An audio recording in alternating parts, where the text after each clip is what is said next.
So let's just dive right into discussing these herbs and spices that we can be using in our cooking this season, and in our baking perhaps that can perhaps help us to get through this season a little bit more healthy than when we started. So the first herb that I wanted to talk about was rosemary. Now obviously rosemary tends not to go in baking, but have you ever had an amazing rosemary chicken or rosemary vegetables, roasted rosemary vegetables? They are absolutely delicious. So you know I love the taste of rosemary. But did you know that rosemary has some health benefits as well? So let's talk about some of the health benefits of rosemary. Are there any possible side effects of consuming too much rosemary? And if so, what may those be? So initially, did you know rosemary was used in ancient times and it had so many health benefits associated with it? Let's start with it was associated with decreasing pains and aches and pains of arthritis, and improving memory and improving memory and even hair growth. But what is the truth serum? Like, what is the true deal? What does science say about rosemary and all of these things that we're talking about? Well, let's talk a little bit about what science says about that. So there have been some studies that show that rosemary really does contain high amounts of antioxidants. And that is super important. I'm going to tell you why that's super important. That is super important because antioxidants help to neutralize those free radicals we talked about a little bit earlier. Those free radicals, things that go around and can kind of damage your body, but they're produced with normal functioning of the body. So we cannot help but to produce free radicals during normal functioning of the body. And the more we have to digest, the more free radicals we can produce, and rosemary can help to counteract that. So add a little bit of rosemary to your chicken, add a little bit of rosemary to your vegetables. Other things that have some research have shown is that inhalation of rosemary actually can improve memory and concentration and accuracy. So when you're creating that masterpiece of a pumpkin pie or a sweet potato pie or even rosemary chicken, just know that we know that if you do a little bit of inhalation of rosemary, you're going to get that recipe just right, and that's going to taste amazing.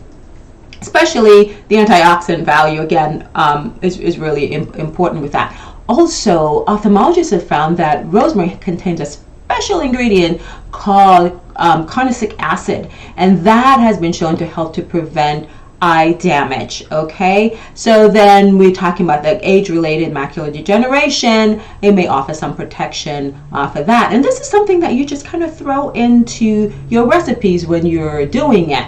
Okay, so what are some possible side effects of rosemary? Well, possible side effects could be too much rosemary. And again, it's really difficult if you're cooking with rosemary to use too much of it. But if you do use too much of it, there could be possible side effects. So nausea, vomiting, diarrhea can be associated with it, spasms. On the really severe end will be accumulation of fluid in your lungs called congestive heart failure. But again, those things are very, very rare and is maybe associated with huge consumption of rosemary, which is really difficult to do if you're using rosemary for cooking. So some caveats as well is that if you're taking a diuretic for blood pressure or something called an ACE inhibitor for blood pressure, you might want to talk to your doctor about using rosemary because it can increase the efficacy of these medications, and so you might want to be careful with that, and also with blood thinners as well. So that is for rosemary. Okay, let's talk a little bit about turmeric, right? So we know turmeric looks like ginger. It's a root vegetable that kind of looks like ginger. And it's a root herb that looks like ginger. And it's small, but it's definitely more orange and in its fresh form. And as of course you know, the ground form also is a very brightly colored orange flavor. This is a fantastic antioxidant. There's study after study after study coming out about the antioxidant capacity of this, and it's even being used for arthritic pain to help with arthritic pain and inflammatory conditions such as that. But there's some studies that are suggesting, at least in the lab, that turmeric may have some impact on decreasing our risk of certain cancers and a brain protectant.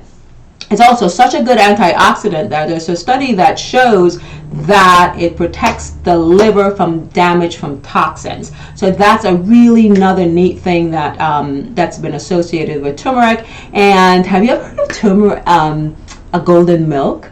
Well, golden milk is a really nice way to use turmeric. And I'll tell you what golden milk is, or how to, one version of it, the version that I like to do. So it's really warming some milk up, and that could be coconut milk, almond milk, soy milk, the milk of your choice. And then you would use about a teaspoon of grated turmeric, and that's the fresh the fresh herb. And then you can also use half a teaspoon of ginger with that, and then add some whole grains of black pepper with that to help with absorb. You kind of bring that to a gentle boil, and you kind of let that simmer for a few minutes, and then you strain it, and you have that golden milk, and you can sweeten to taste, perhaps a little bit of a honey to sweeten to taste, and that's a great, nice anti-inflammatory drink.